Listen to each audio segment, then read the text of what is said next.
على محمد وآل محمد أولي الأمر الذين فرضت علينا طاعتهم وعرفتنا بذلك منزلتهم ففرج عنا بحقهم فرجا عاجلا قريبا كلمه البصر وهو أقرب يا محمد يا علي يا علي يا محمد اكفيان فإنكما كافيان وانصران فإنكما ناصران يا مولانا يا صاحب العصر والزمان الغوث الغوث الغوث أدركنا أدركنا أدركنا الساعات الساعات الساعات العجل العجل العجل برحمتك يا أرحم الراحمين بحق محمد وآله الطاهرين.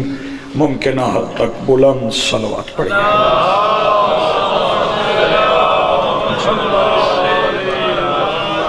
بسم اللہ الرحمن الرحیم. الحمدللہ رب العالمین والصلاة والسلام علی رسولہ الکریم وآلہ الطیبین الطاہرین المعصومین المنتجبین المہدیین المظلومین المعصومین الذین اذهب الله عنهم الرجس وطهرهم تطهيرا.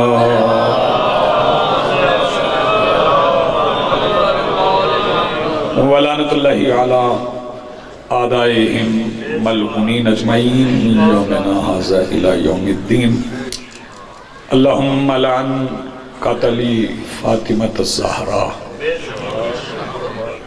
أما بعد قال اللہ سبحانہ فی محکم کتابہ المجید وفرقانہ الحمید وقولہ الحق. بسم اللہ الرحمن الرحیم. یا ایہا الذین آمنوا اتقوا اللہ وکونوا مع الصادقین. صلوات پڑھیے بلند آواز.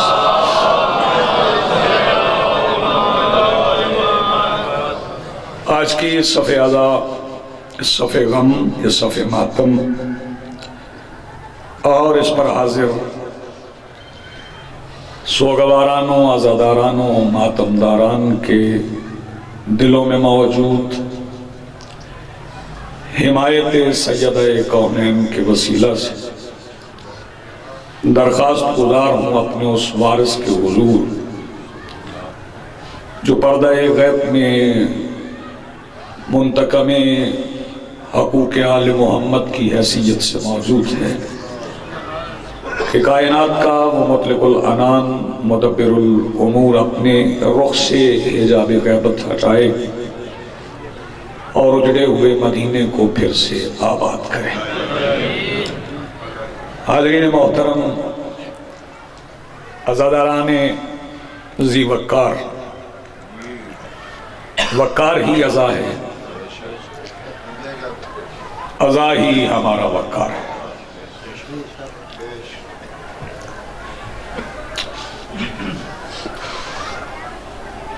آپ جس کی مائیت میں جمع ہوئے ثابت کرنے کے لیے کہ ہم ساتھ، یہ آپ کے درجات کی بلندی کے لیے میدان حشر میں پیاس کی شدت اور دھوپ سے بچنے کے لیے کافی ہے کہ آپ 1400 سال گزرنے کے بعد سادات و غیر سادات کسی ایک جگہ پر جمع ہو کر دل و زبان سے یہ کہیں کہ ہم گواہی دیتے ہیں کہ بنت پیغمبر سچی تھیں، سچی ہیں، سچی رہیں گی. رہی بات فدق کی،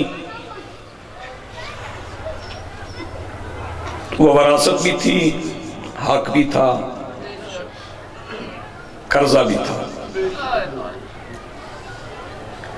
احسان کا بدلہ بھی تھا. اور قرآن کی آیت کے مطابق وَآتِ ذِی الْقُرْبَىٰ حَقًّا، یہ وہ قرض کا بدلہ تھا جو مادر بطول نے اللہ کو دیا تھا. مادر سیدہ نے جو قرض اللہ کو دیا، اس کا بدلہ دو خطبات ہیں. ایک خطبہ غدیر اور ایک خطبہ فدق۔ شہزادی معدنی عصمت مستر حجت ام ابیہا، شہزادی کونین کے والدہ گرامی کے جو احسانات اللہ پر ہیں، اور اگر کوئی بندہ اس بات سے پریشان ہو جائے کہ اللہ پر احسان ہے تو اللہ نے خود کہا ہے کہ کوئی ہے جو اللہ کو قرض دے، وَمَن يُقْرِضِ اللَّهُ قَرْضًا حَسَنًا۔ قرض حسنہ وہ ہوتا ہے کہ جب توفیق ہو جائے تو پھر واپس کر دیا جائے، اور ابھی تک سیدہ خدیجہ کا قرض اللہ کے ذمہ ہے۔ اولاد سیدہ نے ابھی وہ قرض وصول نہیں کیا، وہ اتنے سخی ہیں کہ اللہ کو دیا ہوا قرض بھی واپس نہیں مانگتے۔ بسم اللہ، اتنے سخی ہیں فرق بھائی کہ وہ اللہ کو دیا ہوا قرض بھی واپس نہیں مانگتے۔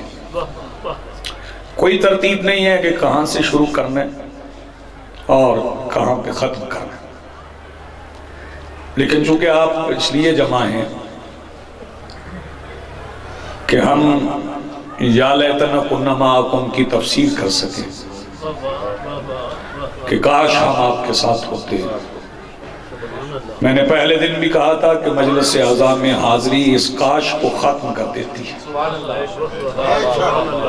اور آپ معیت میں آ جاتے ہیں۔ انہوں نے قرض دیے، وہ جو قرض انہوں نے دیے میں اس کی تفصیل پڑھوں تو زندگی بیت جائے۔ پہلا ورق نہیں الٹا جا سکتا حساب کی اس کتاب کا جو آل محمد کا اللہ کی طرف بنتا ہے۔ میں پھر کہہ رہا ہوں، پہلا ورق حساب کی اس کتاب کا نہیں الٹا جا سکتا جو آل محمد کا۔ جی جی بسم اللہ۔ وہ کاش نہیں کہہ سکتے جو تالے لگے ہوئے مبارک کو دیکھ رہے ہیں۔ جی بے شک، بے شک ایسا، بے شک ایسا۔ وہ نہیں کہہ سکتے کہ کاش ہم وہاں ہوتے۔ بجا فرمایا بابا جی، آپ بالکل بجا فرما رہے ہیں۔ کہیں کہیں کوئی نہ کوئی مجلس میں تو ایسا بیٹھا ہوگا کوئی جو دل سے تو پڑتا ہوگا نا، جس کے دل میں تو تکلیف ہوگی، اور کم سے کم درجہ ہے دل میں تکلیف محسوس کرنا۔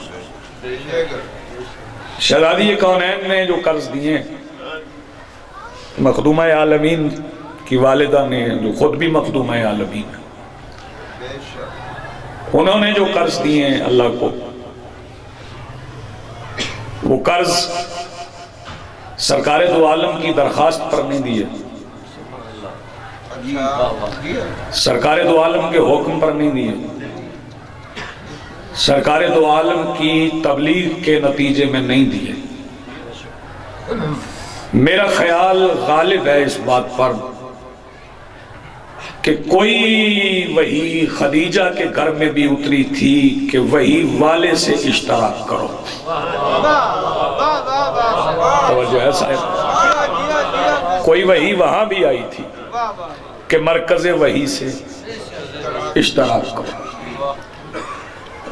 اور پہلا جو خط تھا جس میں تاریخ نے نفیسہ کا ذکر کیا، جس کا وجود میں نہیں مانتا، پہلا جو خط تھا اس میں جو شہزادی نے فقرہ لکھا وہ آپ کی سماعتوں کی نظر کر رہا ہوں۔ شہزادی نے خط کے سرنامہ پہ لکھا تھا، یہ خط ایک صدیقہ کی طرف سے صادق کی گود میں پلنے والے صادق کی طرف ہے۔ آپ جنہیں سلامت ہیں، صادق کی آغوش میں پلنے والے ایک صادق کی طرف ہے۔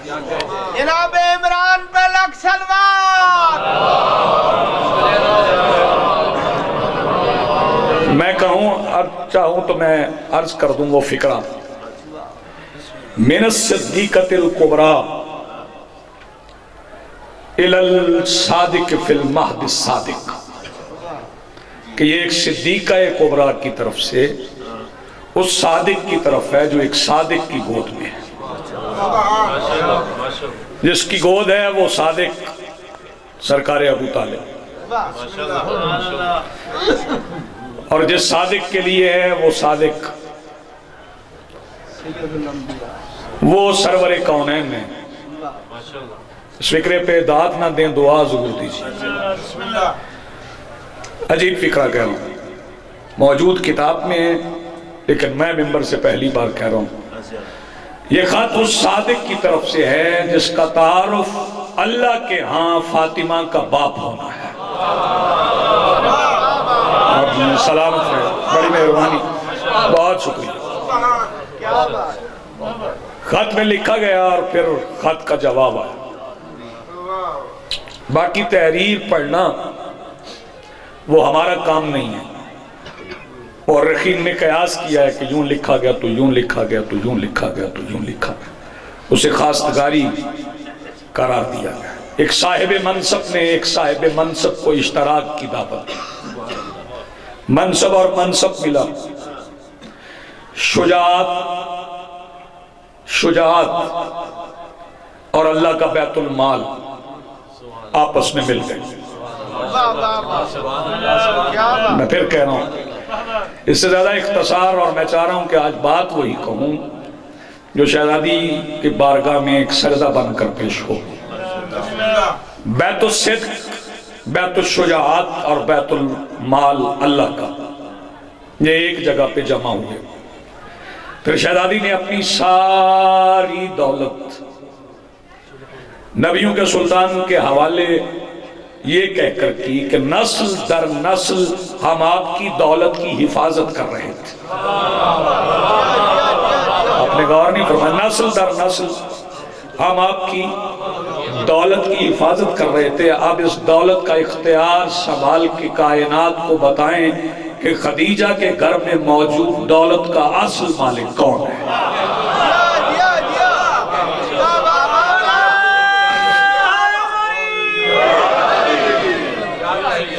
اور جو باجو جی شاہ جی، فاروق بھائی، بواس شاہ جی، جو تلخیص کی سرکار ابو طالب نے اس خط کی اور نبیوں کے سلطان کو بتایا، وہ ایک فکرہ میں آپ کی خدمت میں عرض کرتا ہوں۔ سرکار ابو طالب نے نبیوں کے سلطان سے یہ فرمایا تھا کہ آپ کے گھر سے خط آیا ہے۔ آپ متوجہ نہیں ہیں، آپ کے گھر سے خط آیا۔ یہ بات ٹھیک ہے کہ نکاح کی رسم یہاں ہوتی، نکاح کی رسم یہاں ہوتی، اور یہ نکاح کی رسم شروع کی گئی، بتائی گئی، سکھائی گئی، سمجھائی گئی، اور اس کا ذکر شہزادی کونین نے مسجد کی سیڑھیوں پر کھڑے ہو کر اپنے آخری خطبے میں بھی یہ فرمایا تھا کہ یاد کرو تمہارے قبیلوں میں نکاح کی رسم نہیں تھی، ہم نے تمہیں نکاح کرنا سکھایا۔ یہ شہزادی کونین نے فرمایا، تمہارے قبیلوں میں نکاح کی رسم نہیں تھی۔ سامنے آگئے فکرے تو وہ میں کہہ دوں، خطبے کے دو چار اور فکرے کہہ دوں۔ شہزادی فرماتی تمہیں یاد ہے کہ تم گڑھوں میں رکا ہوا بارش کا گدلا پانی پیتے تھے، ہم نے تمہیں آسمان سے تازہ باران رحمت منگوا کے پلوایا۔ یاد کرو تم صحراؤں میں پڑے ہوئے گدوں سے بچا ہوا حرام کا گوشت کھاتے تھے، ہم نے تمہیں جانور ذبح کرنا سکھایا۔ پھر میرے بابا رحمت للعالمین بن کر تشریف لائے اور تمہیں رحمت کی طرف دعوت دی، تم اپنے لالچ میں اس دائرے میں داخل ہوتے رہے۔ جب دائرہ مکمل ہو گیا تو اللہ کے دین پہ مشکلیں بنتی رہی، میرے بابا تمہیں مشکلوں میں پکارتے تھے، تمہاری گردنیں جھک جاتی تھی، تمہاری سانسیں رک جاتی تھی، تمہاری آنکھیں پھٹ جاتی تھی۔ پھر وہ وقت بھی آ گیا کہ جب میدان میں ایک اللہ کا بڑا دشمن کھڑا تھا، میرے بابا تمہارے تمہیں پکار رہے تھے، تمہاری سانسیں حلقوم میں رک گئی تھی، تمہارے سروں پہ پرندے بیٹھ گئے تھے، تم میں کوئی اٹھ کے اس کے مقابلے کے تیار نہیں تھا، حالانکہ وہ تمہیں جنت کی طرف دعوت دے رہا تھا۔ اس وقت بھی میرا علی اٹھا تھا، میرا علی اٹھ کے میدان کی جانب گیا تھا، اور میرا علی جب اللہ کے سب سے بڑے دشمن کو مٹی میں ملا کے واپس پلٹ رہا تھا تو تم سارے کھڑے ہو کے علی کو ایسے دیکھتے تھے جیسے غریبوں کے بچے عید کا چاند دیکھتے ہیں۔ جی آپ سلامت رہیں، آپ کی زندگی۔ یہ مخدومہ کا خطبہ بھی ہے، یہ شہزادی یہ کونین کا خطبہ۔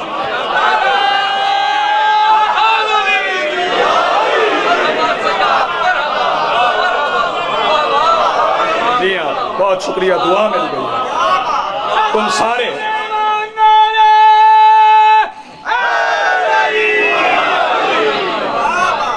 کھڑے ہو کر میرے مولا علی کو، اور میں سانسیں قربان کر دوں اپنی شہزادی کے اس فکرے پہ، کیا حق کے ملکیت ہے بابا جی۔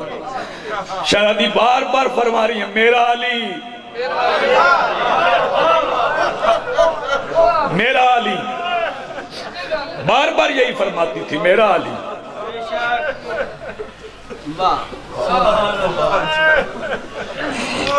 یہ ترتیب ہماری ہے کہ یہاں فضائل ہیں، یہاں مسائل ہیں، ان کے مسائل میں فضائل ہیں، ان کے فضائل میں مسائل ہیں۔ سیدہ نے ساری دولت وقف کر دی۔ جب ساری دولت وقف ہو گئی، انتظار نہیں کرواؤں گا، پھر بیت الحزن میں بیٹھ کر رونے والی شہزادی کی اماں کی یاد میں عام الحزن کے آغاز ہونے کا وقت ہو گیا کہ نبیوں کے سلطان نے فرمایا مادر فاطمہ کیا لقب ہے، اس سے بڑی باوری فضیلت نہیں ہو سکتی۔ مادر فاطمہ، میں محمد کہہ رہا ہوں، مجھ سے کچھ مانگو۔ شہزادی نے عرض کی سرکار آپ ہیں، فاطمہ ہیں، حسنین میں دیکھ چکی ہوں، علی میرا بیٹا، یہ فضیلت بھی صرف شہزادی کونین سیدہ خدیجہ کو۔ نبی کی ساری ازواج میں سے بابا جی صرف خدیجہ ہیں جنہیں یہ حق ہے کہ وہ علی کو بیٹا کہیں، جنہیں یہ اختیار ہے کہ وہ علی کو بیٹا کہیں۔ میرا بیٹا علی، اور کیا مانگو؟ فرمایا نہیں خدیجہ، میری حسرت ہے، کچھ مانگو۔ یا رسول اللہ سب کچھ تو ہے، جنت میری، دین میرا، شریعت میری، آپ محافظ شریعت میرے، بانی شریعت میرے، اور کیا مانگا؟ جب پھر بھی نہیں مانگا تو پھر سرور کونین نے فرمایا خدیجہ میرا حکم،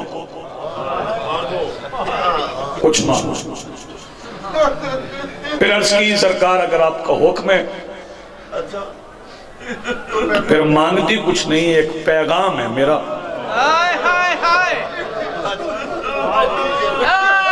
وہ پہنچائیے گا۔ خدیجہ کون سا پیغام؟ عرض کی ایک پیغام ہے، اپنی امت کو دیجیے، اپنی امت کو دیجیے۔ کہو مادر سیدہ کیا پیغام؟ عرض کی اپنی امت سے کہیے گا میرے بعد میری بیٹی روئے نہ۔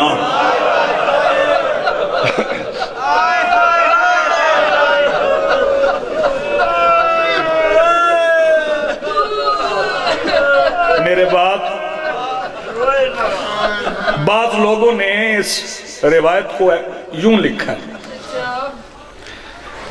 کہ شہزادی نے رسول سے کہا کہ وعدہ کیجئے میرے بعد میری بیٹی روئے نہ، اور اگر رسول وعدہ کر لیتے نا کہ سیدہ نہیں روئے گی تو پھر کائنات برباد ہو جاتی، پھر سیدہ نہ روتی۔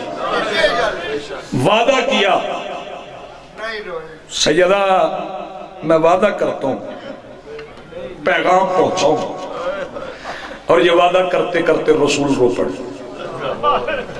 یہ باتیں ہم تک پہنچانا مقصود ہے۔ عرض کی سرکار آپ روئے کیوں؟ فرمایا پیغام میں پہنچا دوں لیکن بطول روئے گی۔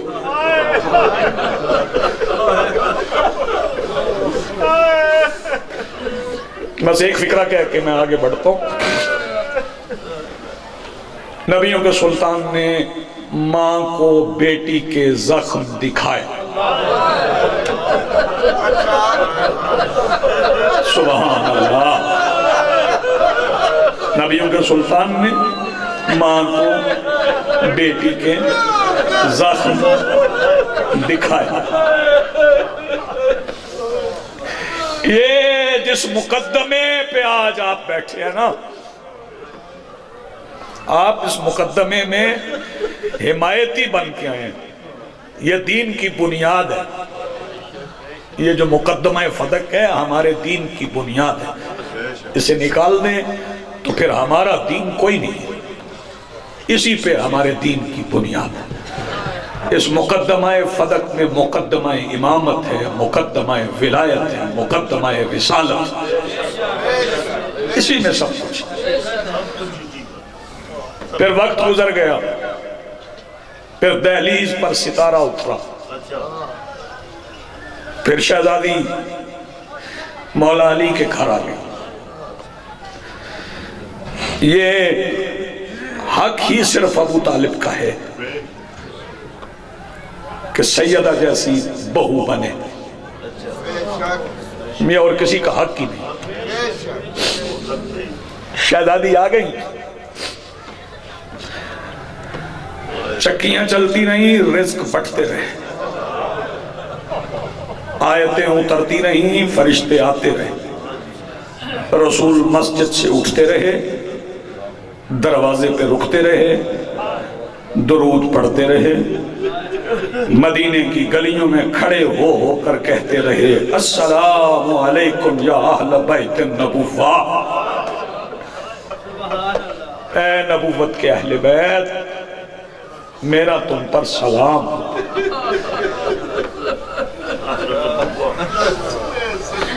نماز کے بعد اٹھتے، صحابہ کی موجودگی میں رسول دروازے پہ رکتے، پھر سلام کرتے، سلام کرتے کرتے رسول بیٹی کو آخری سلام کر گئے۔ 28 سفر تھی، یہ جلدی نہیں کروں گا، 28 سفر تھی جب رسول کی شہادت ہوئی۔ 2 ربیع الاول کو مسلمانوں نے بطول کو پرسا دیا،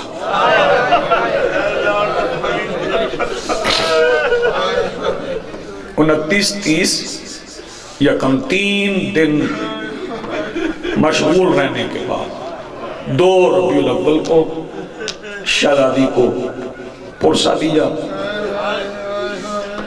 پرسا کچھ ایسا تھا کہ شہزادی نے قبر رسول کی طرف رخ کیا اور فرمایا صبت علیہ مصائب،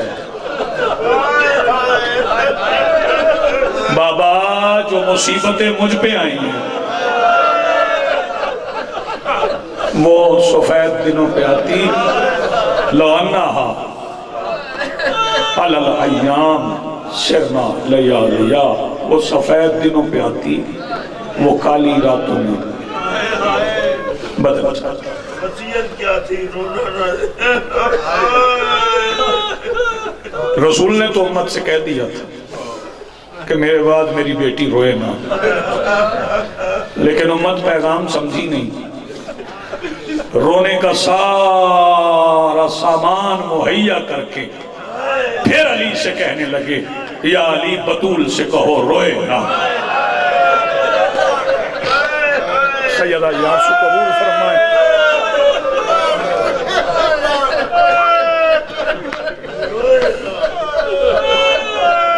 ویسے تو وقت خیرات نہیں، وقت دعا نہیں، ماتم کا وقت ہے اور رونے کا وقت ہے۔ میں اتنی دیر انتظار کروں گا کہ سیاہی فلک پہ آ جائے، تھوڑا اندھیرا ہو جائے، پھر شہادت پڑھوں گا۔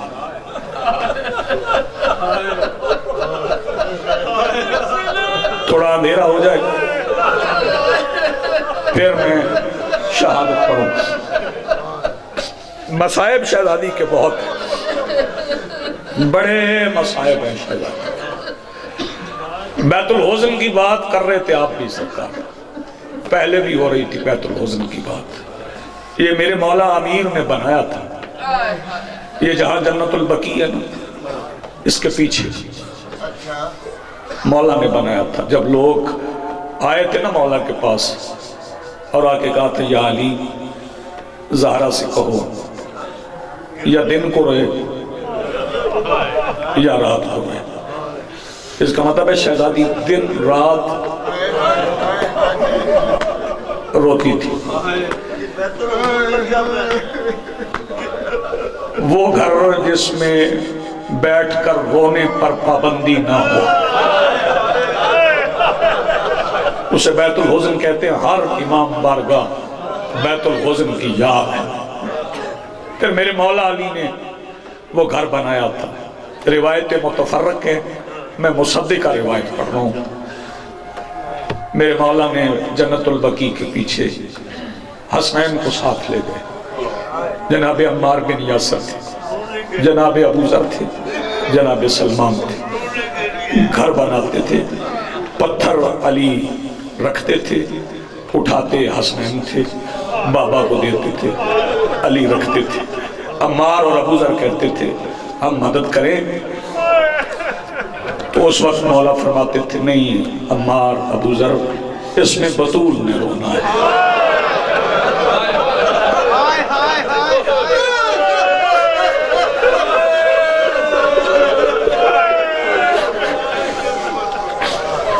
سیدہ آپ کو سلامت رکھے۔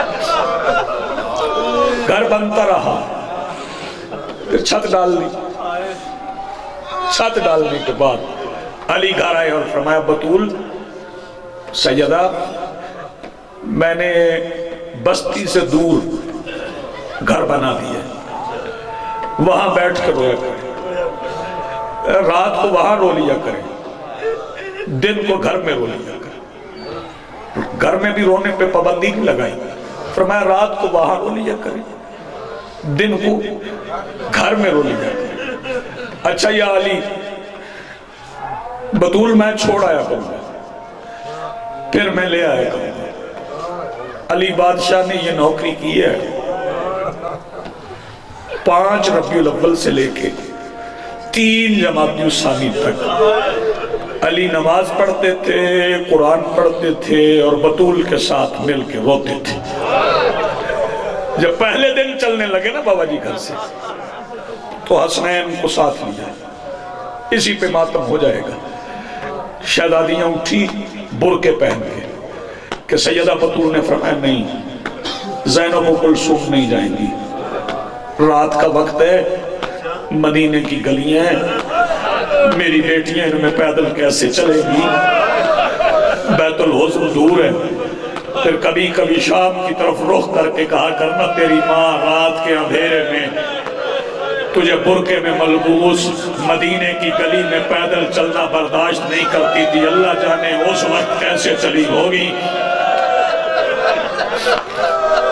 یا سیدہ مجھے جس وقت کا انتظار تھا وہ وقت ہو گیا۔ روزانہ علی چھوڑ آتے، روزانہ علی لے آتے۔ ایک دن علی دن کے وقت گھر آئے، میں فکرہ کہوں گا اللہ کرے میں سمجھا سکوں۔ دروازے پہ دستک دی، بی بی فضا اٹھی کہ میں دروازہ کھولوں۔ شہزادی نماز کے لیے اٹھا کرتی تھی، شہزادی صرف نماز کے لیے اٹھا کرتی تھی۔ سمجھے وہ کیوں؟ ویسے نہیں اٹھ سکتی تھی، شہزادی صرف نماز کے لیے اٹھتی تھی۔ آج بی بی فضا اٹھنے لگی نا، فرمایا نہیں فضا آج آپ نہ اٹھے، آج میں اٹھتی۔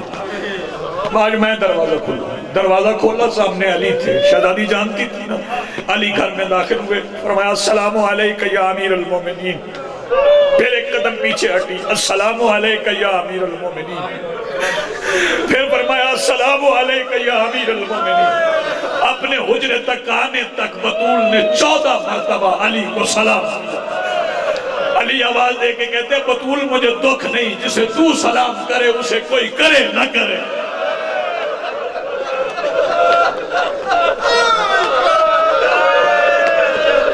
واہ غربتا،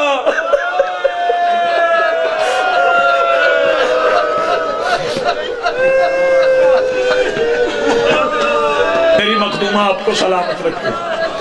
شہزادی کونین آپ کی آوازیں قبول فرمائے۔ ابھی ذاکر علی رضا کھوکر صاحب پڑھ رہے تھے کہ بہنوں کو بھائی کے جنازے پہ رونے نہیں دیا گیا۔ بابا جی اس گھر میں ہوا ہی عجیب ہے، یہ جو آج رات آ رہی ہے نا آپ نے کھل کے رونا ہے۔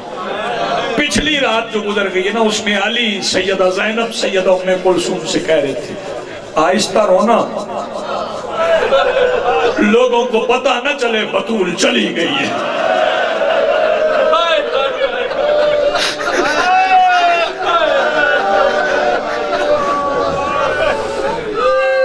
ہم تو سانس لے لے کے روئیں گے نا، تھک جائیں گے پھر پانی پی لیں گے۔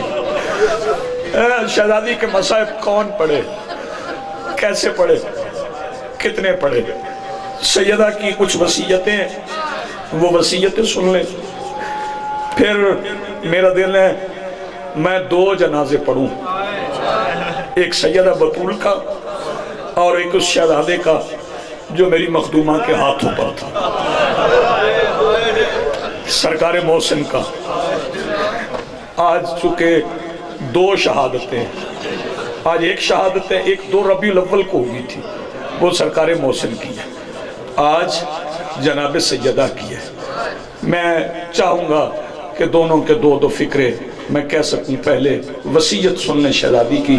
شہزادی فرماتی ہیں یا علی مجھے کچھ وصیتیں کرنا ہے۔ جی سیدہ، نبی کے وصی کو بطول نے وصیتیں کی،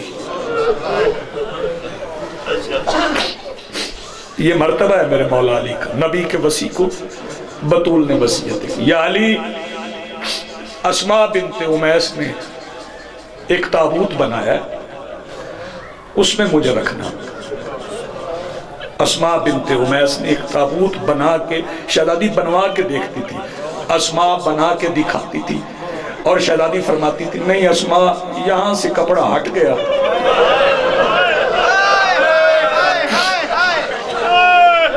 اسے بھی پردے میں کرو۔ یا علی اسماء بنت امیس نے تابوت بنایا ہے، اس میں مجھے رکھنا۔ یا علی وہ فلاں جو ہے نا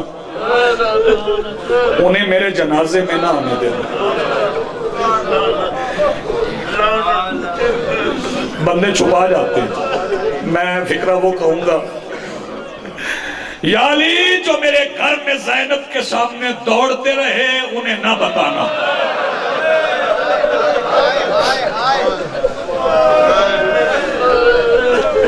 بندے کہیں چھپا کے پڑھو، کیا چھپا کے پڑھو بھائی؟ یہاں کوئی چھپانے والی بات ہے؟ یا علی میرے حسین کو پیاس بڑی لگتی ہے، یا علی میرے حسین کو پیاس بڑی لگتی ہے، یا علی میری قبر کا نشان مٹا دینا، یا علی عمار بن یاسر کو میرے جنازے میں بلانا۔ سیدہ عمار کو کیوں؟ فرمایا مجھے حسنین نے بتایا ہے مدینے کی محفلوں میں بیٹھ کے عمار کہتا ہے سچی بطول ہے، میری صداقت کا گواہ ہے۔ میں بسم اللہ کروں، آباد رہے ہیں، سلامت رہے، بڑی خوبصورت عبادت کروں، میری صداقت کا گواہ ہے، اسے میرے جنازے میں بلانا۔ اچھا سیدہ میں عمار کو اطلاع کروں گا۔ یا علی میں نے کچھ کرتے سیے، یہ کرتے میرے بیٹے عباس کو دینا۔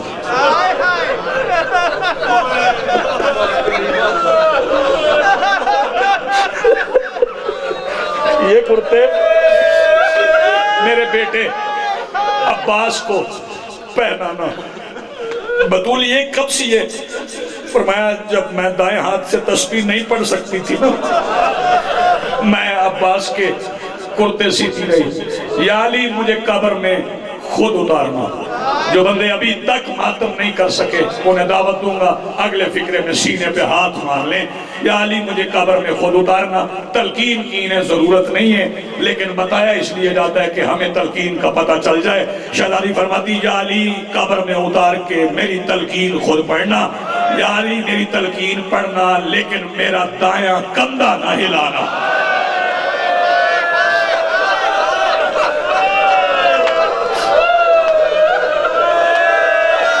سیدہ آپ کو سلامت رکھے، مخدومہ عالمین آپ کو سلامت رکھے۔ جی جی جی یا علی بسم اللہ میں نوکر، میری تلقین خود پڑھنا لیکن یا علی میرا دایاں کندھا نہ ہلانا۔ یا علی میری قبر کے نشان مٹا دینا۔ جو سننا چاہتے ہو جنازہ وہ سن لو۔ یہ کائنات کا واحد جنازہ ہے جس میں شامل افراد اشاروں سے بات کرتے تھے۔ میں پھر کہہ رہا ہوں کائنات کا واحد جنازہ ہے جس میں شامل افراد اشاروں سے بات کرتے تھے کہ آواز بلند ہو کسی کو بطول کی شہادت کا پتہ نہ چل جائے۔ اب روئے گا ہر کوئی اپنے مقدر کا۔ سید جسے پتہ نہیں بطول زخمی کتنی ہے اسے ایک فکرہ بتا دیتا ہوں۔ 3 جمادی الثانی کے بعد ایک دن حسین بابا کی انگلی پکڑ کے مدینے کی گلی میں جا رہے تھے۔ اچانک حسین نے بابا کی انگلی چھوڑ دی، مٹی پہ بیٹھ کے گھٹنوں پہ سر رکھ کے شبیر نے آنکھیں بند کر لی۔ علی آواز دے کے کہتے حسین سر اٹھا آنکھیں کھول۔ شبیر آواز دے کے کہتے بابا تعمیل حکم کرتا ہوں تھوڑی دیر ٹھہر جائے، میں سر بھی اٹھاؤں گا میں آنکھیں بھی کھولوں گا، لیکن حسین دیر کیوں کر رہے ہو؟ شبیر آواز دے کے کہتے تھوڑی دیر رہ جائے وہ بندہ گزر جائے جس نے میرے سامنے میری ماں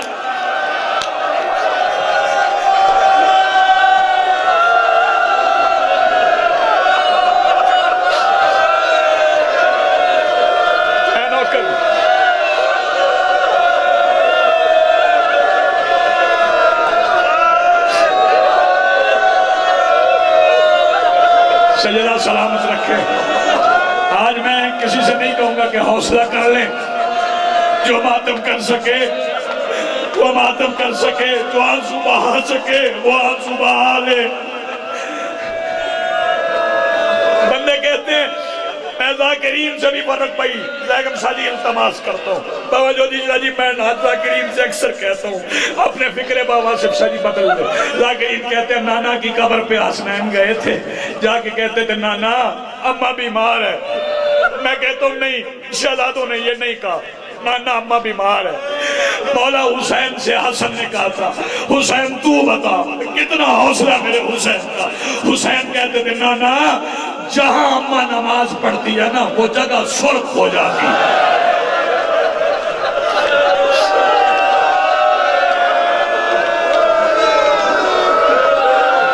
نانا جہاں اماں نماز پڑھتی ہے نا وہ جگہ سرخ ہو جاتی ہے۔ میں پھر کہہ رہا ہوں نانا جہاں ماں نماز پڑھتی ہے وہ جگہ سرخ ہو جاتی ہے۔ صرف ایک دن زخمی نہیں ہوئی، بطول کو 2 دن مارا گیا ہے۔ میں پھر کہہ رہا ہوں ایک دن نہیں، ایک دن گھر آ کے ایک دن مسجد گئی تھی وہاں مارا گیا۔ 2 نمازوں کے درمیانی وقت میں بطول کھڑی رہی۔ آج بھی چھپاؤں تو میں مجرم بن جاؤں گا۔ 2 نمازوں کے سجان سجی 2 نمازوں کے درمیانی وقت میں میری مخدومہ کھڑی رہی۔ سلمان کہتے تھے کرسی لا دوں، آواز دے کے کہتی تھی نہیں میں حشر تک کھڑی رہوں لیکن علی منوا کے جاؤں گی، میں علی منوانے آئی ہوں۔ پھر عزاداروں کسی نے پوچھا تھا زہرا کیوں آئی ہے؟ آواز دے کے کہتی اپنے بابا کا حق لینے آئی ہوں۔ جب سامنے والے نے پوچھا نا کوئی گواہ ہے. جب گواہ پوچھا بطول کے بال سفید ہو گئے. صدیقہ کبریٰ سے گواہ مانگا تو بال سفید ہو گئے. سیدہ نے اپنی چادر سے ایک تحریر نکالی, اپنے زخمی پہلو سے ہاتھ اٹھا کے وہ تحریر سوال کرنے والے کے ہاتھ میں دی. مجھے معاف کرو گے اگر فکر سخت لگ جائے. وہ بولی تحریر سامنے رکھ کے ہنستے ہوئے بطول سے کہتا تھا یہ تیرے باپ کا لکھا ہے, یہ تیرے باپ کا لکھا ہے, یہ تیرے باپ کا لکھا ہے. اس کے بعد اس نے کہا ذرا پڑھ کے تو بتانا یہ محمد کا لکھا ہے, پڑھ کے تو بتا محمد کا لکھا ہے. سنو گے ادادارو, 1200 بندے پڑھتے رہے, بطول کھڑی رہی. جسے ماتم نہیں آتا وہ سیدہ سے خیرات مانگے. 1200 بندوں نے پڑھا, بطول کھڑی رہی. 1200 ہاتھوں سے تحریر ہو کے جب واپس پہلے کے ہاتھ میں آئی, وہ بطول کے سامنے آتے کہتا ہے یہ تیرے باپ کا لکھا ہے, یہ تیرے باپ کا لکھا ہے. تحریر پھاڑ دی, صرف پھاڑی نہیں, اس کا ایک ہاتھ ہوا میں اٹھ گیا. جب ہاتھ واپس آیا زہرا کا کان پھٹ گیا.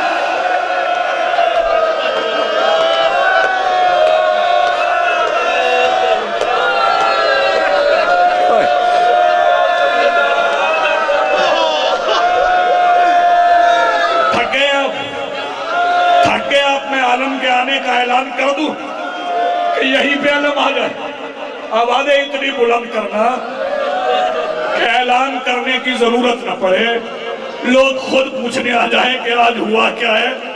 سنو گے ادادارو, یہ دوسری بار. پہلی بار سنو گے, مجھے ایک سوال کا جواب دو.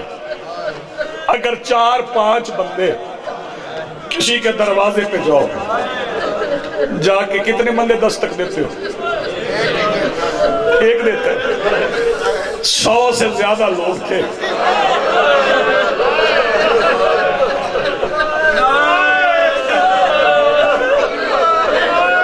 زاگم شاہ جی بتاؤں کیسے کیسے تھے؟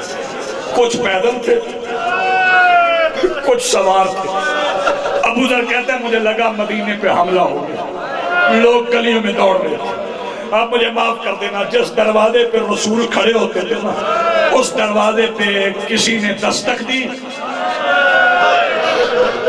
کسی نے ٹھوکر ماری, کسی نے دستک دی, کسی نے ٹھوکر ماری. سنو گے, کسی نے دستک دی, دستک دی جاتی ہے دست سے, ہاتھ سے. کسی نے ٹھوکر ماری, اندر سے فضا اٹھنے لگی. بی بی آواز دے کے کہتی نہیں فضا تو نہ جا, انداز ایسا ہے میں تیرے چہرے پہ زخم آنا پسند نہیں کرتی, میں خود جاؤں گی. شہزادی خود آئی, آگے آواز دے کے کہتی کیا چاہتے ہو؟ باہر سے آواز آئی کچھ نہیں چاہتے, علی نکال, علی نکال, ہمیں علی چاہیے. کہاں ہے علی؟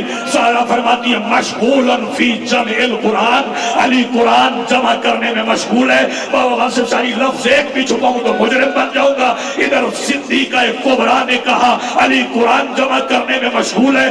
باہر کھڑا ہوا بندہ کہتا ہے عورتوں والے بہانے نہ کر, عورتوں والے بہانے نہ کر. سید آواز دے کے کہتی مجھے اللہ کی قسم ہے میں جھوٹ نہیں بولتی, میرا علی قرآن جمع کر رہے ہیں. یہ کہتے جو بھی علی کر رہے ہیں باہر نکال, نہیں تو ہم دروازے کو آگ لگا کے دروازہ توڑ کے اندر آ جائیں گے.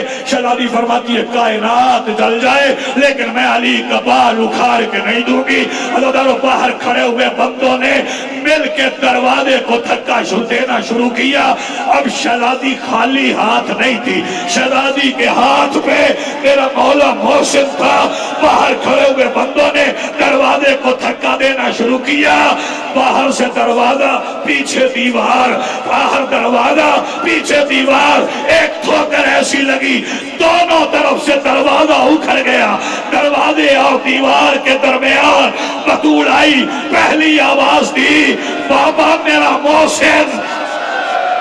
کرماتم یار جس کے پاس ہاتھ ہے, بابا میرا محسن شہید ہو گیا. اب سنو گے, پہلے دیوار گری, سانس لے لو سانس. پہلے دیوار گری, دیوار پہ بطول گری, بطول پہ دروازہ گرا. اب بندے ادھر ادھر سے گزر گئے. نہ جو دروازہ بطول پہ تھا نا اس سے مدینے کے لوگ گزر گئے. ادارو اندر سے دوڑ کے علی باہر نکلے. تو زہرا اپنے درد کو پکارتی رہی، نہیں، شہزادی نے دروازے کے نیچے سے زخمی پہلو سے ہاتھ اٹھا کے علی کی عبا کے دامن میں ڈالا، فرمایا یا علی باہر نہ جانا، میری زینب یتیم ہو جائے گی۔ قریب کھڑا تھا ایک شخص، کہتا زہرا چھوڑ علی کی عبا کا دامن۔ شہزادی فرماتی اگر نہ چھوڑوں، اس نے کہا پھر میں بتاتا ہوں میں کیا کروں گا۔ اس نے اپنی تلوار نیام سمیت اٹھا کے اپنے سر پہ لہرا کے بطول کے اس ہاتھ پہ ماری جو علی کی عبا کے دامن میں تھا۔ بی بی کی آواز آئی، بابا میرا ہاتھ ٹوٹ گیا۔ جو بندے ابھی تک نہیں روئے، جو مسلمانوں کو بتاؤ، مسلمانوں آج تمہارے نبی کی بیٹی ٹوٹی ہوئی پسلیوں کے ساتھ، ٹوٹے ہوئے ہاتھ کے ساتھ ماتم حسین